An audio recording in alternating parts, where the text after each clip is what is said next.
Hello and welcome back to our Legend of Heroes Trails in the Sky 1 playthrough. In our last episode we entered the final chapter and also entered the city-state of Gratzl. Eventually we spent the entire thing talking with everyone and everything, and it seems like everything's decided to come to a head here, so yeah, that's something we've got to deal with. We went to the Bracers Guild to tell them that we needed to see the Queen, and they didn't believe us, so we've decided to just go up to her front door and ask to see her, and see how far that gets us. So, yeah, let's go see if that works.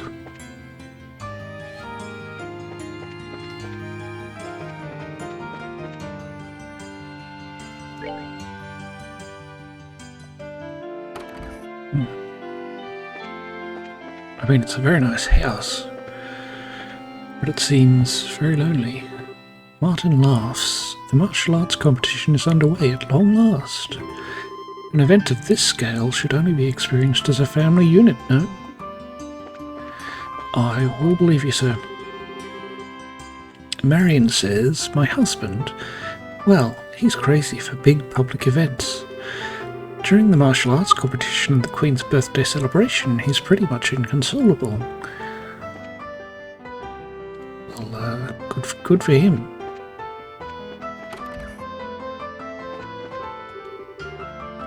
Helena says, it's always the same old story. I'm going to make dinner today in place of my mum. She deserves a break. Good for you.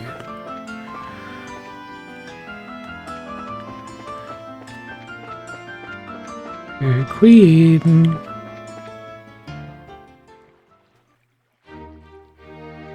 So we have arrived at Gratzl Castle.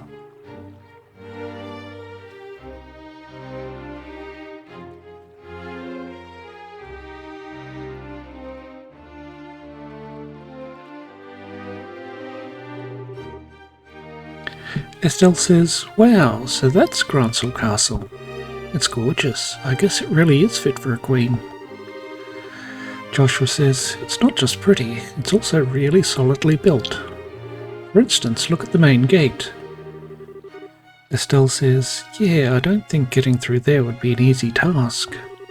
Which means, I guess we'll have to talk to those soldiers there. Joshua says, well, steel your nerves and let's give it a shot. Okay, we're just country folk here on vacation and checking out the castle. And we just thought we'd try and catch a glimpse of Her Majesty since we're here. Does that sound okay to you? Estelle says, you know, you're disturbingly good at coming up with that kind of stuff. Not that it doesn't come in handy, but still. Joshua grins. I'll take that as a compliment. Now, smile and act natural. So we go up and bash them up. Got it. Estelle says, hello there. Private Dan says, good afternoon. Private Alutes. Private Al says, welcome to Gratzl Castle. Please state your business. Joshua says, oh, we're just getting here from Rolint. We're taking in the sights, you might say. We were wondering if there was any chance we might get a little tour of the castle. Private Dan says, oh, I get it. I'm sorry, but access to the castle is restricted to authorized personnel only. Private Al says, security's been tighter, what with the terrorism scares. Once the terrorists are caught, tours will probably open up again. Estelle asks, really? Dang. There goes my dream of seeing the Queen in real life. Private Dan says, well, not necessarily. She always addresses the people from her terrace during the birthday celebration. You could see her then.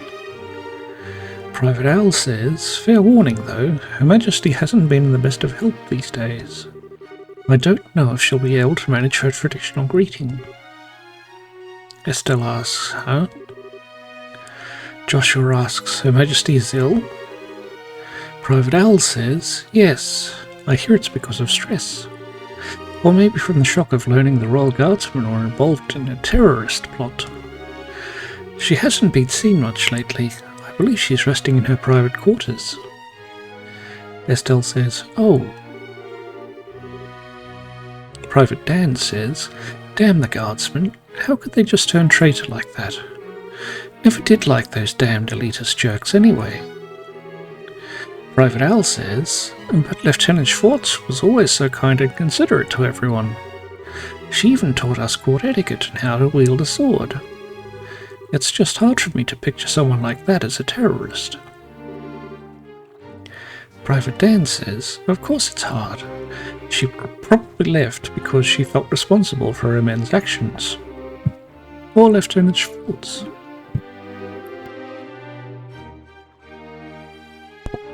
Estelle whispers, you don't suppose these two had a little crush on the lieutenant, do you? Joshua whispers back, yeah, it seems so. Private Dan clears his throat. Anyway, yes, the castle is off limits. Professor Al says, sorry, but you can't go inside. Estelle sighs, well, I guess that's that. Joshua says, I'm just a tad bit worried. If Her Majesty was taken sick, who's seeing to her daily affairs with running the country? Private Al says, yes, it's certainly a natural enough concern. For now, there's someone acting as her proxy, on paper. Estelle asks, how's that work? Private Dan laughs. Literally, on paper. I can't picture someone like him ever actually making any real governmental decisions. Private Al says, hey, watch what you say. Though I'll admit, I would have thought that the duty would fall to the princess. Private Dan says, and you tell me to watch what I say. Estelle asks, what's that? It's called a bell, dear? Private Dan says, whoops, speak of the devil.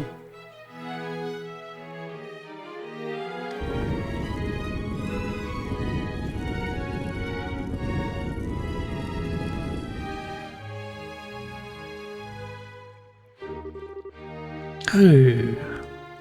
The gate opens and Duke Dunan appears. Duke Dunan says, bah, I've never been so insulted. The tournament should have already begun and I'm not there. Philip, why didn't you wake me sooner? This is all your fault. Butler Philip says, I'm terribly sorry, Your Grace, but I was merely trying to look after your mental well-being. For the last few days you have been in the banquet hall drinking and singing, consuming exclusively beer and donuts while reading your morning comics. I feel that it should come as no surprise that you overslept. Duke Junan says, silence, Philip. I am not in the mood to listen to your chastisements. As the future king, I can do what I want whenever I want. Time is short. Come on, we must hurry to the grand arena. And off they go.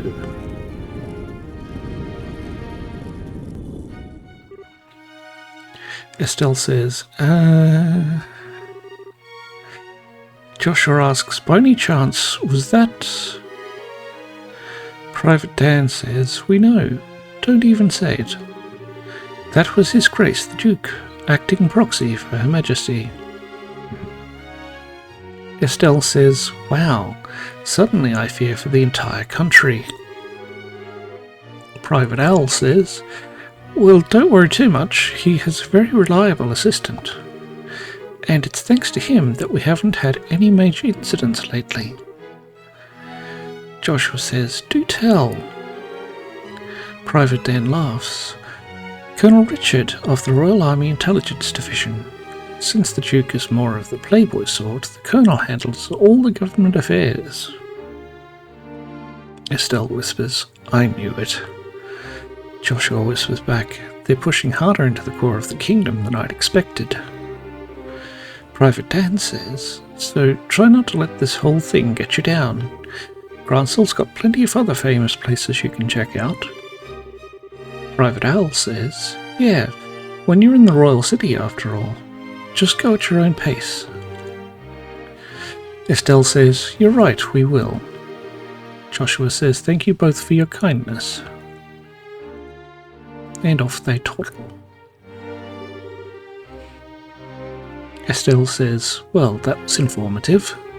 I can't believe that the Duke is supposed to be acting on behalf of the Queen, though."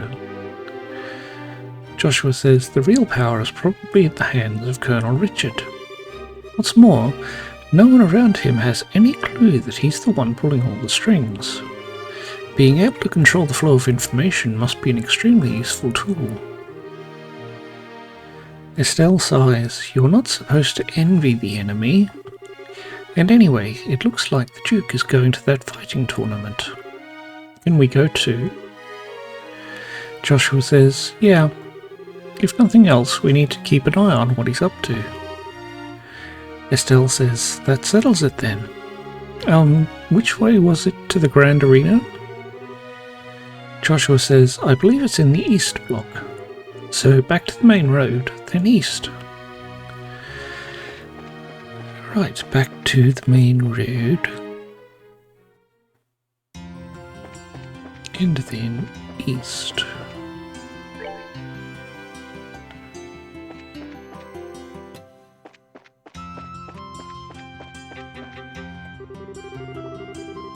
Noel says, "Even with the tournament underway, there are fewer tourists here than usual. Probably because the castle's under lockdown. I mean, people come for the tournament, but they stay for the castle." If you say so, dear.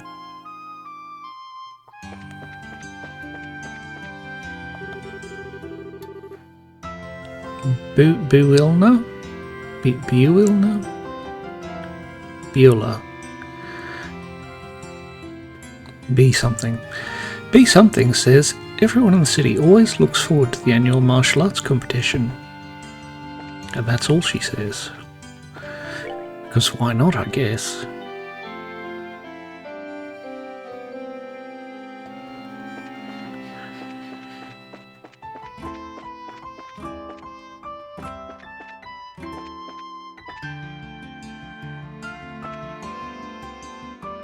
Adele department store. Carla says, "My daughter and I came from a small village in Rouen called Menoria to see the capital." Good for you. Lucia laughs, "I want a trip with my mummy." Right. Lily says, "Welcome to the Adele department store where your money goes far and really wants to play." I see.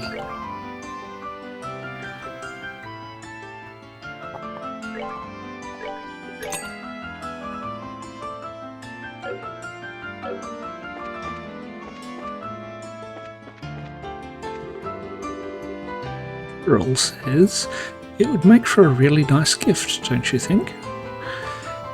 If someone wanted a pot, yes, I suppose so. Danton says, "Hello, looking for a little memento of your visit." It depends.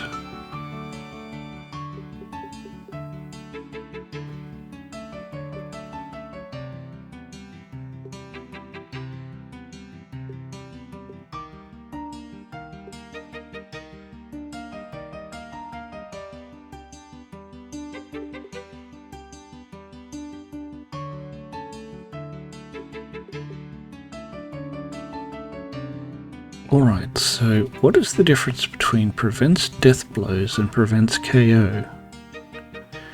Other than prevents KO means that the accessory breaks after you're KO'd once.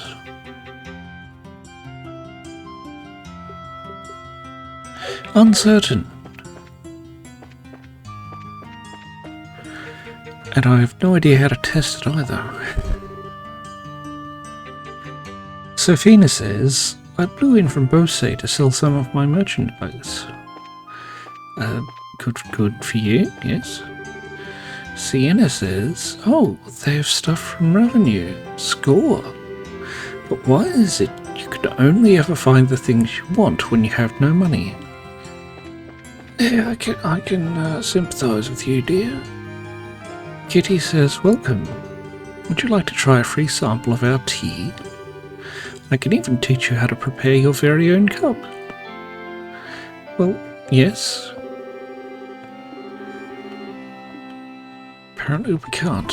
Oh well. Mindy, my D, me D.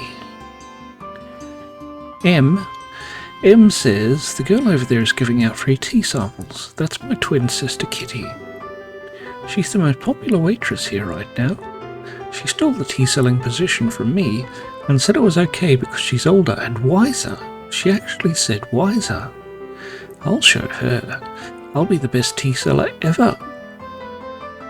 It's good to have dreams, dear.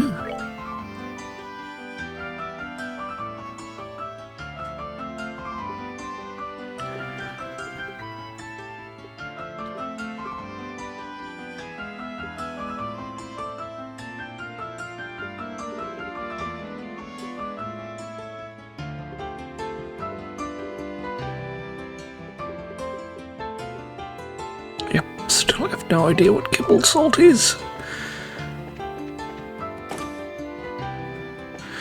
Alright,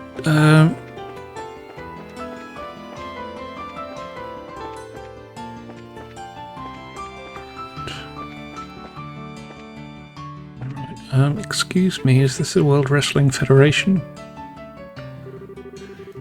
The receptionist says, currently at the arena we're holding the preliminary matches of the martial arts competition.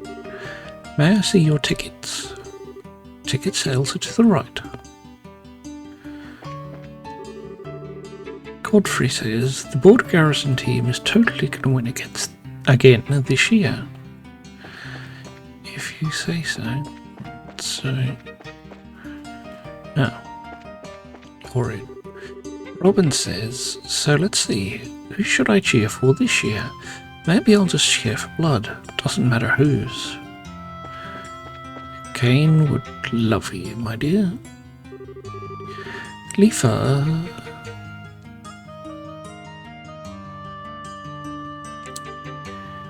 Leafa, as opposed to Tifa. Anyway, Leafa says, welcome to the Grand Arena. Would you like a ticket?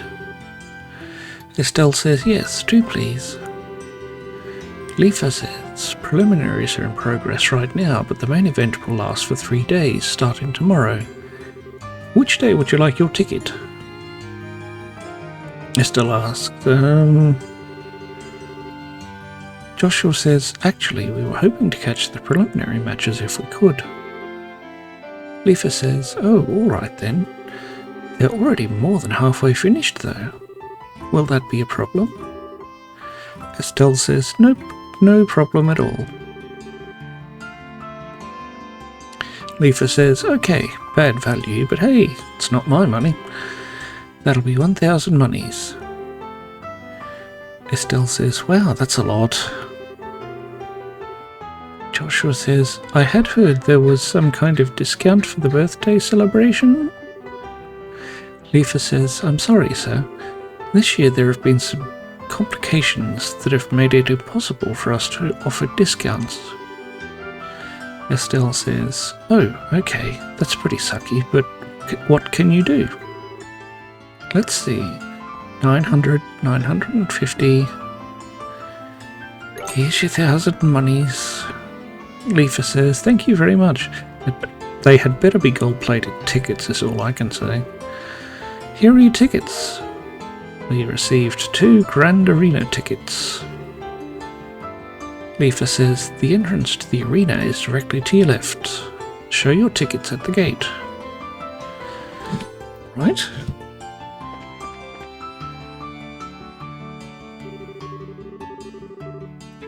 The receptionist again says, currently at the arena we're holding the preliminary matches of the martial arts competition.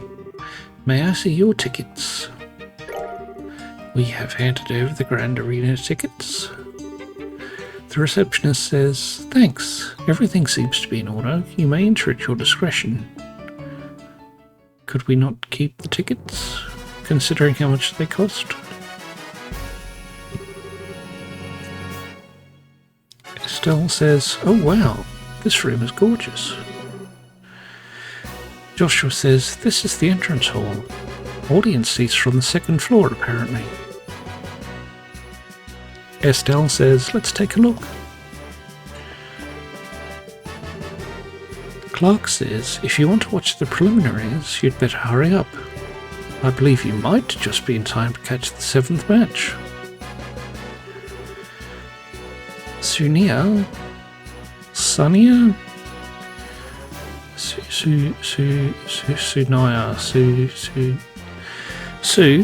says, welcome to the Grand Arena. Spectators may use the stairwell through either door to reach audience seating. Okay, through the door. Are you sure we can't just break into the participants'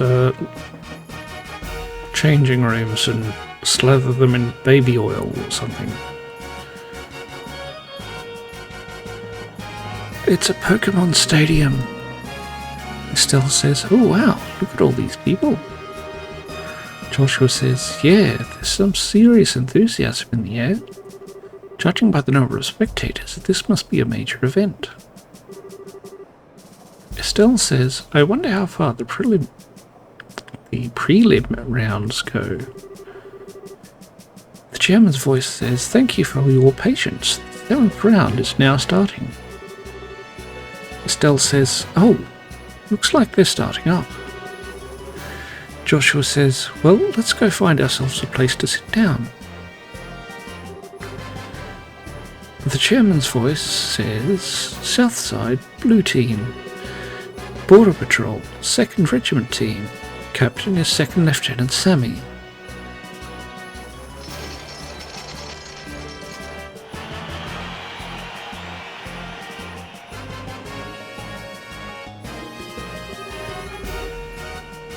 Estelle says, huh?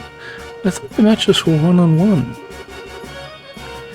Joshua says, I guess this one's a team outing. I could have sworn it was individual bouts only, though. The chairman's voice continues. Northside, Red Team. Bracers Guild, Gransel Branch Team. Captain is Kurt. Estelle cries, hey, it's Karma's team. Joshua says, wow, we got here just in time to see them fight.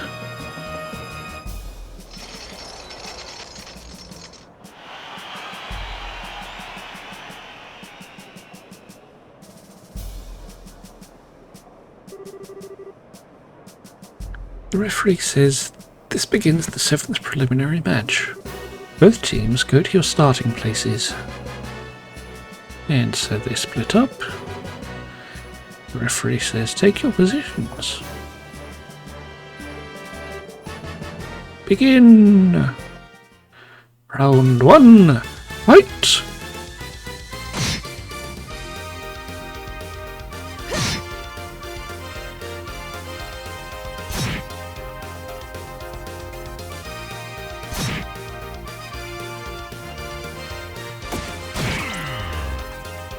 By my art, become hard as steel.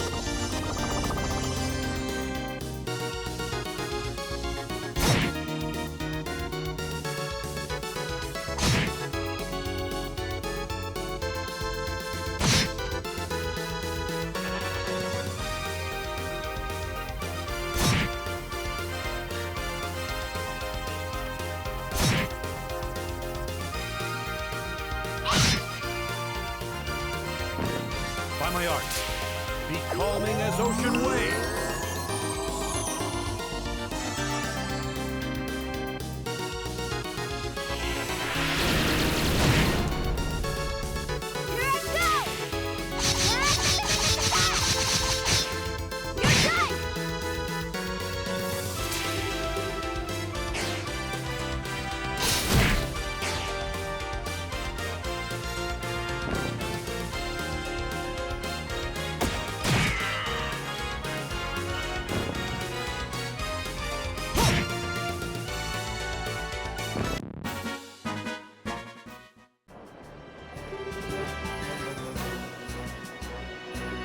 Well, that ended quite unexpectedly. And sarcasm here. The referee says KO. Winner is Kurt's team. Estelle cries, woohoo! Go Kana! Joshua says, that was a good match. The soldiers move well, but the bracers are doing better at working as a team. Estelle says, yeah, you could use their moves for teaching lessons. Wow, I don't know what it is, but watching martial artists at work really gets me hyped up. I wish we'd put off going to the castle. I'd have liked to see this from the beginning. Joshua laughs. Yeah, I know how you feel. But part of being an adult is putting one's own feelings aside in favour of doing what needs to be done. Estelle pouts. Well, I like not being an adult yet. The chairman's voice says, next up, we have the 8th preliminary match. First, with the remaining competitors step forward. The chairman's voice continues, South Side, Blue Team. Team Raven, Captain is Belden.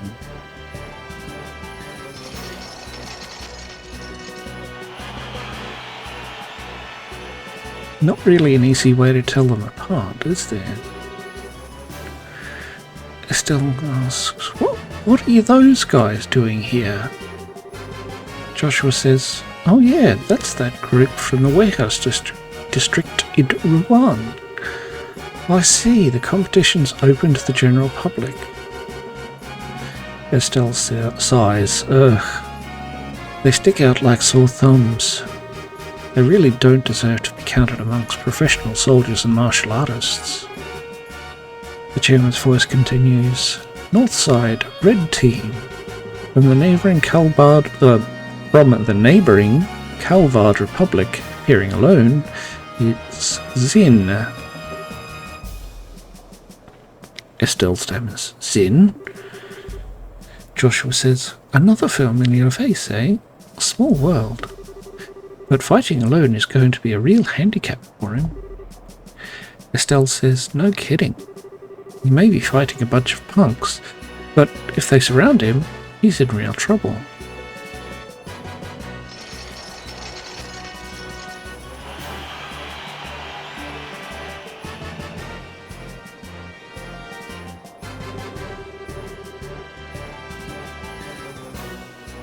Chairman's voice continues. Sin will be competing in this prelim bout solo, with no team to stand at his side.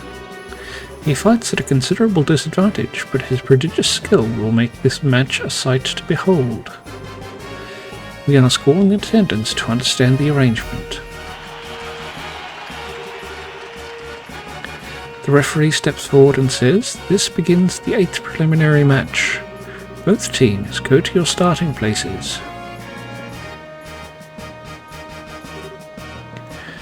The referee steps back off the pitch and says, ready? Begin. Round 2. Fight.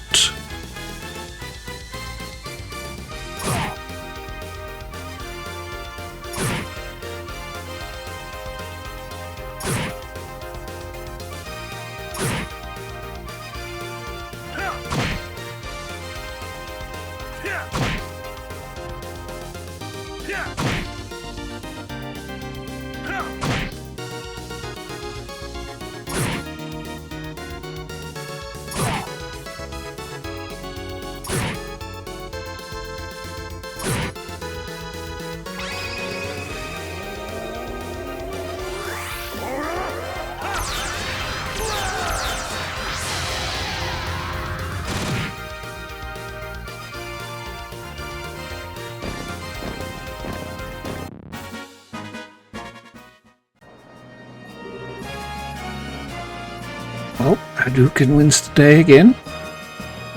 The referee says KO. The winner is Zin. Estelle screams, Yahoo! Go Zin. That'll show him what braces are made of. Joshua says, looks like I was worrying over nothing. His build, speed and technique make him a real force to be reckoned with. For anyone else, though, I'd say 4-on-1 is insane. Estelle nods. Yeah, seriously.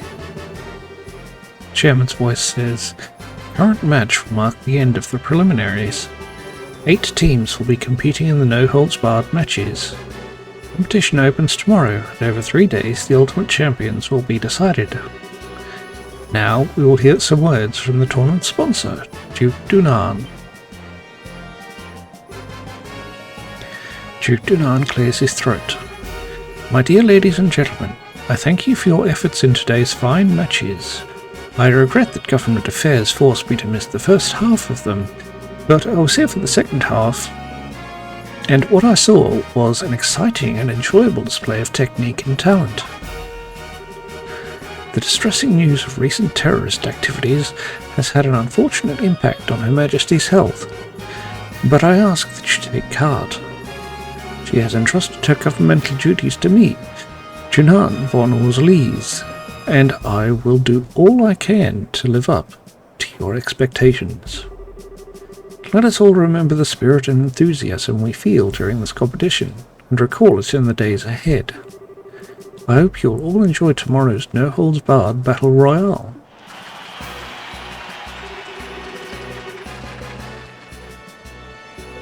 Estelle says, I'm not used to hearing the Duke speak so decently to people. Joshua says he probably just memorized something written by the Intelligence Division staff. Duke Dunan laughs. Ah yes, the winner of the competition will not only receive a prize in Mira, but will also get a special gift from me. Butler Philip whispers, Your Grace, are you certain that this is wise? Duke Dunan says, You be silent. This is a fine opportunity to show my generosity. Duke Dunan says, This gift is to be a written invitation to a royal court dinner party at Gransel Castle to be held in 3 days. Sadly, Her Majesty's presence will be missed, but it will be attended by celebrated persons of great renown. Arrangements have been made for only the finest royal and noble cuisine to be served. I trust that this will serve as incentive for those competing to excel and advance. And the crowd goes wild. Gee, they buggered off quick. Estelle says, Hey Joshua, are you thinking what I'm thinking? Joshua says, Yes, it would be ideal if Kana got that invitation. If they win the championship, they'll be allowed into the castle. It'll all be above board. That could give her the chance to get that message to Her Majesty. Or were you thinking about something else? Estelle replies, No, that's it, but I hate the idea of leaving someone else to deliver the professor's message. Beggars can't be choosers, I guess. Joshua says, I'd have no objections. Shall we try to catch them in their waiting room before they leave the arena? Estelle says, Sure. Let's see. Hana's team came out from the north gate, right? Joshua says, Right. If they're still here, that's probably where we'll find them. Well, we'd best, depart a vus. That would be the south gate. And that would be the north gate.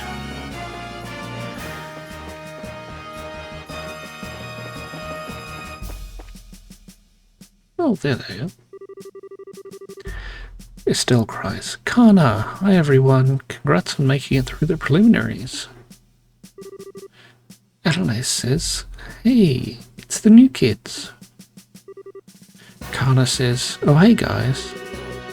Grant says, Yo, you here to watch the fights? Joshua says, Yes, and we had a chance to see yours. That was a great match. Kurt says, Thanks, I'm glad to hear you say that.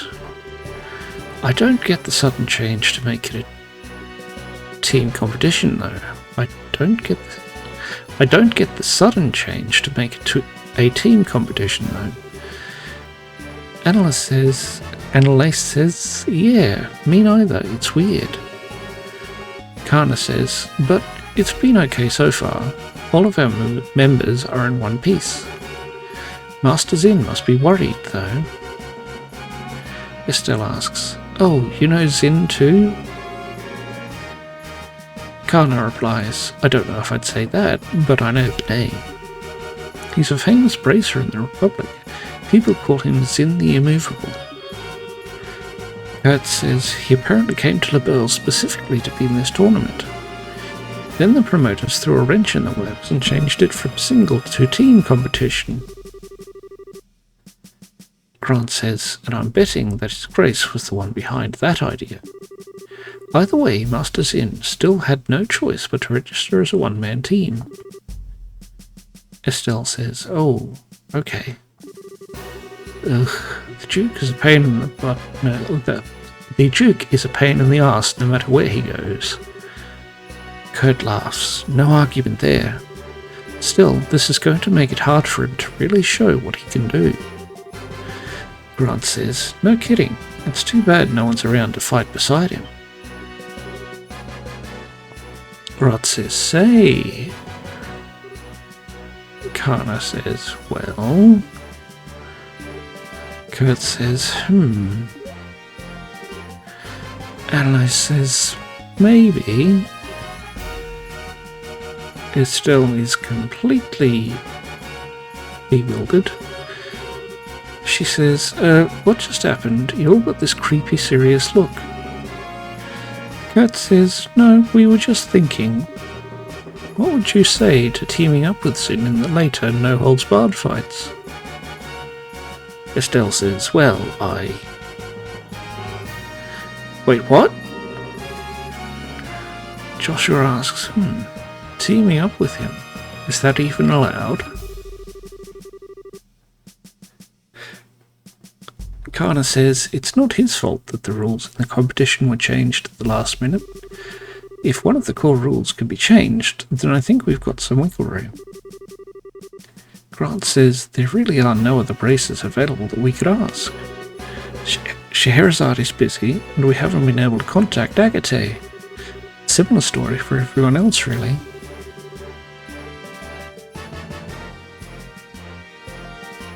Annalise says, I don't think Cassius is even in the country. If those two joined up, they'd probably be accused of cheating on general principle. Kurt laughs. Our chances of beating that team would be something like 10,000 to 1. Anyway, we should focus on what's ahead, rather than what ifs. Find Zin before the day's out, and if he agrees to let you join him, you should still have plenty of time to register. Estelle says, okay. Kana says, oops, listen to us go on. I hope you'll give this some serious thought, but for now, we have to go. Annalise says, goodbye, newbies. Grant laughs. He's hoping we see you in the ring.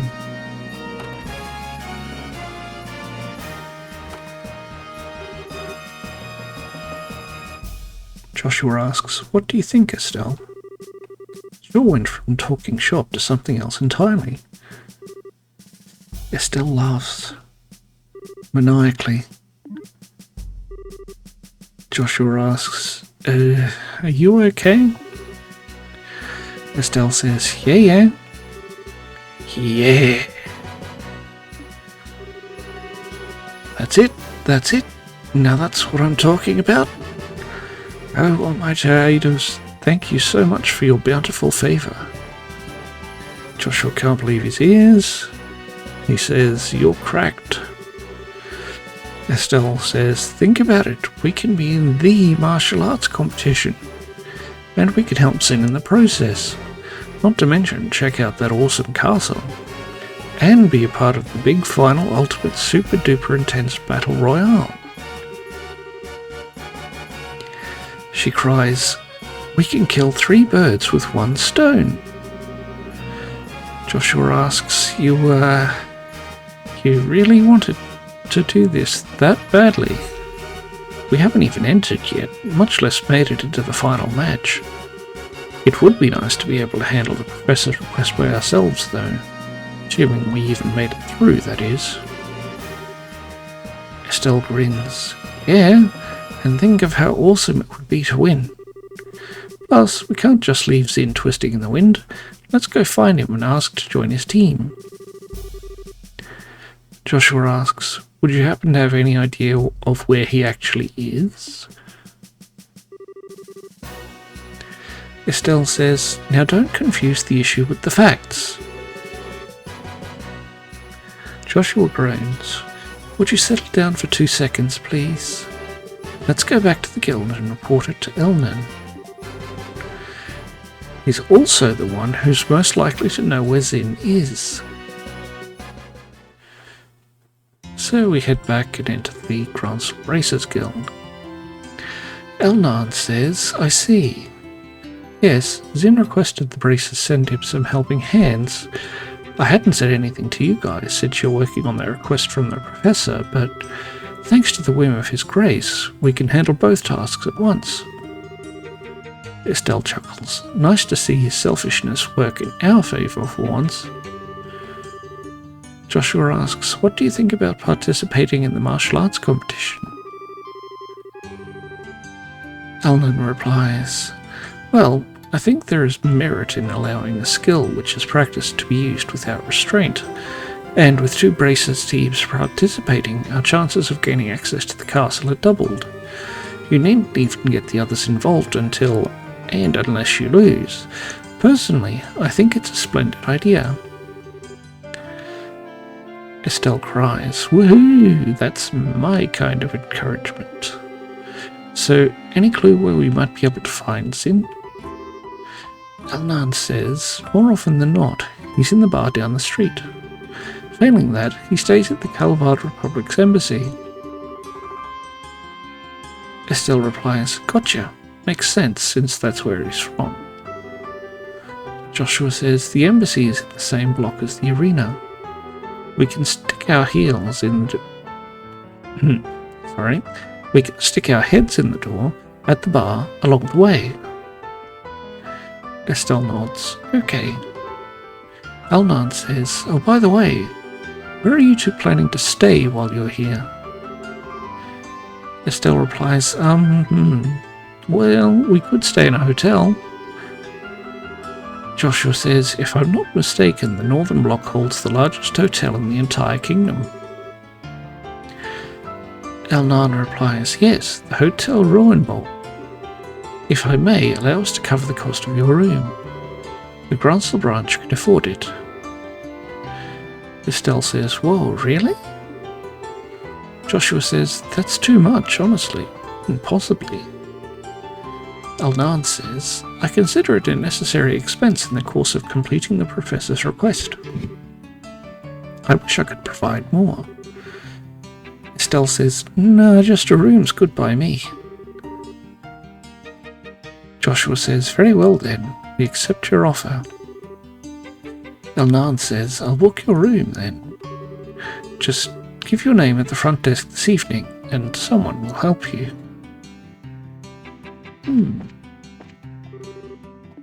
Still no requests.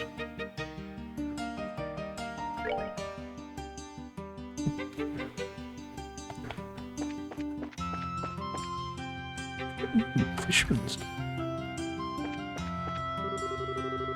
Fisher says, welcome friends to the Fisherman's Guild. Estelle says, oh wow, there's a guild for you guys? The Fisher says, indeed there is. There be giant fish in the waters around these parts. We call them guardians, and they wriggle and they dive all through the waters of Liberl. It's our job, nay, our sacred duty, to find these elusive Piscean giants, best them in a battle of lures, reels, and wits. LRW for short. Estelle says, so you guys like fishing then? For me, fishing's alright, I guess. Joshua says, you all seem very dedicated to your hobby. Fisher says, we fulfill our existence by travelling the width and breadth of Liberl and snatching marine life from every corner of it. We spread the joys of fishing, hold introductory seminars, and sell our handmade gear. We've even begun lobbying the Queen to create a fund to help protect our fishing locations. Estelle says, wow, you guys clearly are really into this, like scary into it. Joshua says, a true society of fishermen. You guys are actually pretty impressive. Fisher asks, would you like to join us? There's a small examination, but otherwise it's just a matter of adding your names to our roster in permanent ink. Estelle says, thanks, and it really does sound fun, but we've kind of got things to do right now. Just things. Fisher says, a shame. You have the eyes of master anglers. I guess you could say I can see it in the angles of your retinas. If you have a change of heart, please come back any time. We're always ready and eager for new recruits. If you say so, sir.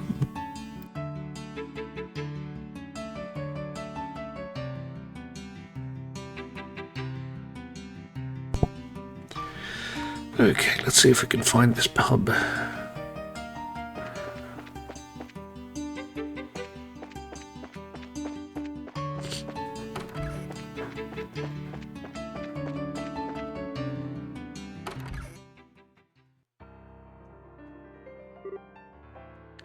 Estelle says, oh, is that a piano?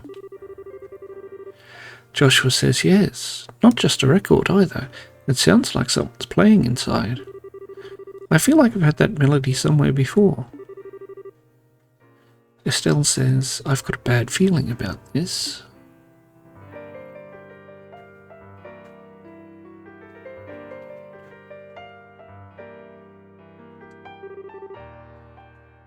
Estelle whispers, oh joy, it's Olivier.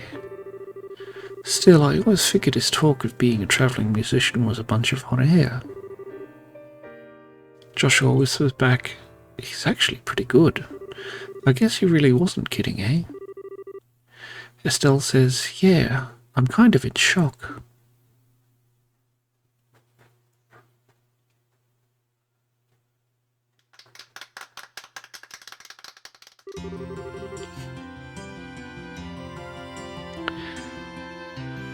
Olivier takes his bow and says, that was a little number I call Amber Amour.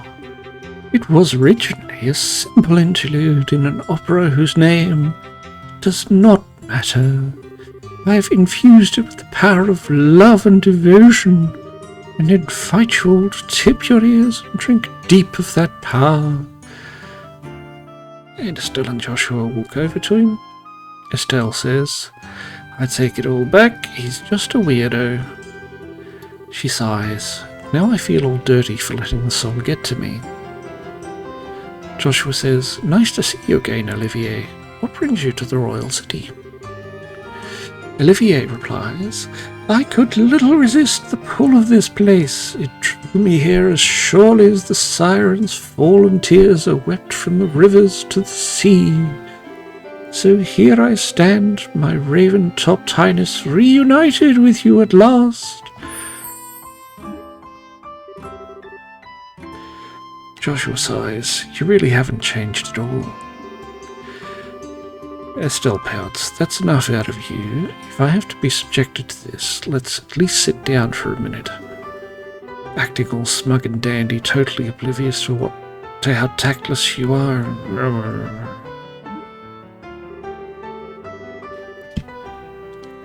Olivier says, my dear Estelle, how I've missed that obstinate irritability you so thoroughly embody. And we go and sit at a table. Estelle asks, weren't you and Shara supposed to be going to relent? When did you get here? Olivier replies, about a month ago, I believe.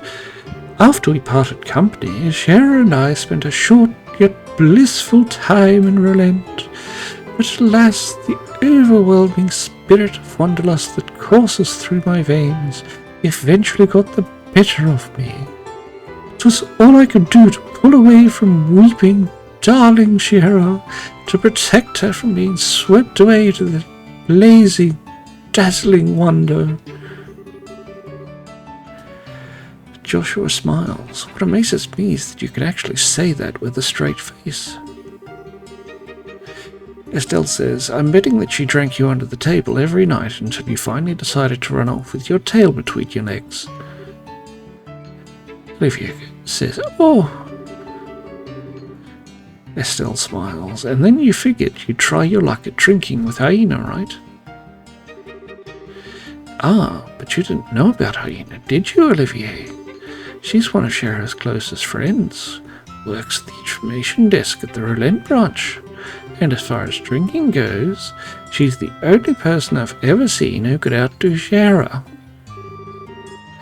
Olivier laughed. Come now, dear Estelle. I've never met this person you speak of, this Hyena. Absolutely not. Estelle says you might want to try that again, only this time without your voice cracking. Joshua says, okay, Estelle, enough teasing. I'm sure it was a very trying time for him. Olivier replies, an affinity for spirits greater than even Shahara. Hateful inebriation! Why dost thou arm thy darkest agents with smiles so alluring? Estelle asks, flashback much? Joshua says, and so begins the tale of Aina, Olivier's most tragic ballad. Olivier shudders. Indeed. Anyway, you've come after completing your tour of the surrounding regions, I presume. Mayhap you've seen something of interest? Estelle replies, well, we've seen a lot of stuff, but it's not easy to just sum up in a few words. Besides, we're kind of looking for someone, so maybe we can catch up another time. Olivier says, oh, and might I inquire as to whom it is you wish to find? Joshua replies, his name is Zin. He's here from the Calvard Republic to participate in the martial arts competition. We know he spends a good amount of time at the local bars, so maybe you've met him. Olivier replies, oh yes, I recall him. Large as a bear with a disposition not to match, thankfully. I've borne witness to his countenance on several occasions, but alas, today has yet to bear any sign of him. Estelle asks, so in other words, he hasn't been to the bar yet? Joshua says, odds are he's at the Calvardian embassy then. Olivier chuckles. Then shall we proceed there in all haste?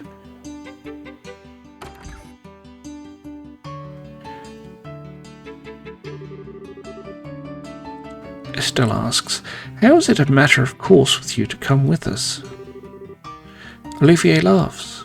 Please don't be cruel. Beyond my uses as a travelling companion, I also wish to assist in the manhunt. Unless, of course, you two want to be alone. Estelle says, what? Olivier says, oh my, such an unsophisticated child. But when you blossom to your full potential, you shall be a woman to be reckoned with. And quite a desirable one, I'd wager. Estelle blushes. Joshua has no idea what's going on. Joshua asks, what are you trying to say? Olivier laughs. Well, Estelle just sticks Olivier back into the cafe. A man's voice cries, yeah, what the? A woman's voice says, sir, speak to me. An old man's voice says, no good, he's not waking up. Joshua sighs. Estelle, you know, no matter how angry someone makes you, you're not allowed to brain them, especially in public. Estelle pouts. It was all flash, no impact. I didn't do any real damage. Olivier laughs. It's seems that Estelle is a very shy individual. Joshua says, well, he doesn't seem to be hurt. Estelle says, okay, let's get back to searching. We don't have time to mess around. Let's just go to the embassy, okay? Joshua whispers, okay, so why is she mad at me?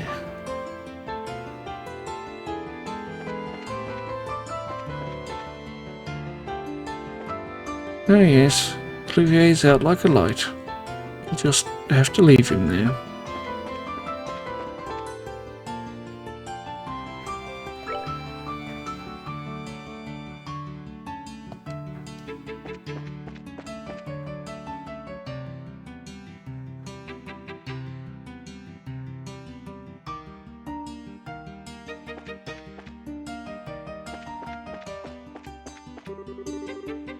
Marcia says that the city sure is full of life today, no? You say so, my dear.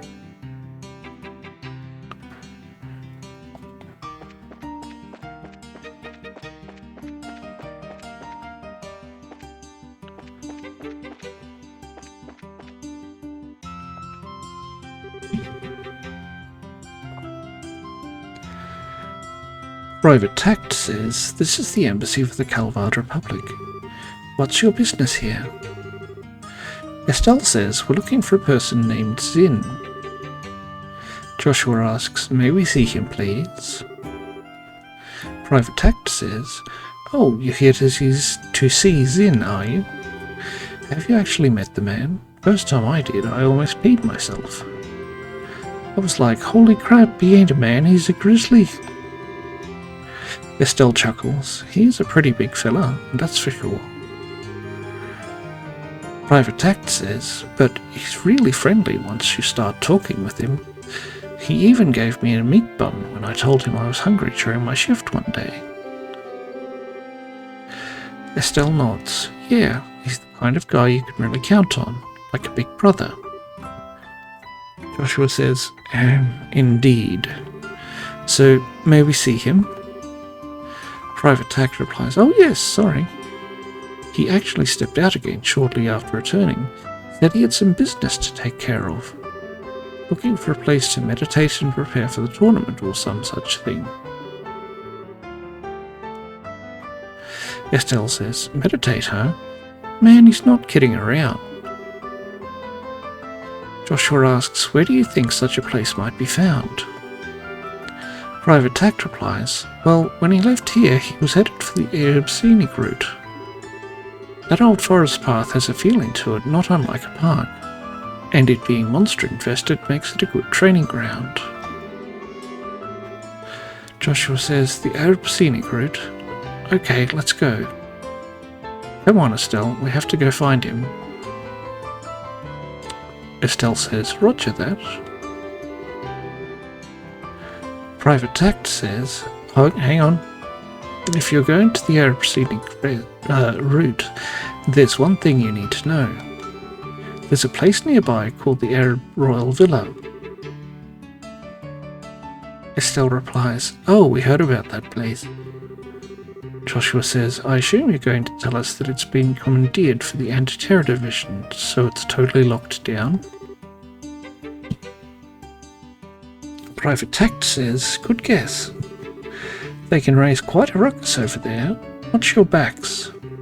Better yet, just avoid it altogether. Estelle says, so they're strict, huh? Strict is starting to get real old. Avoidance sounds good. Joshua says, thank you for the information.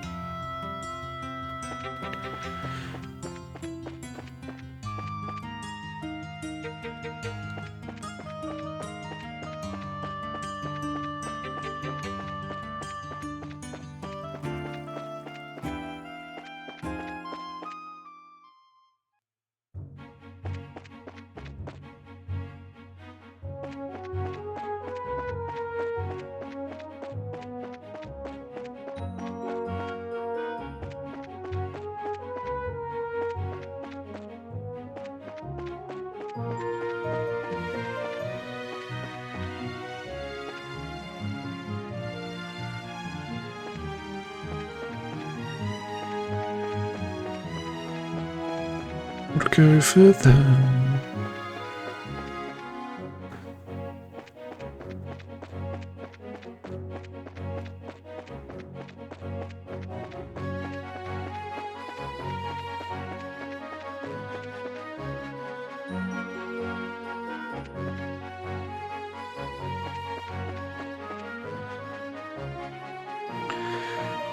Okay, I'm going to call the episode off here. So I'll pick it up again from here next time. If you've made it this far, thank you very much for watching. We hope you have a wonderful day, and we will see you in the next episode.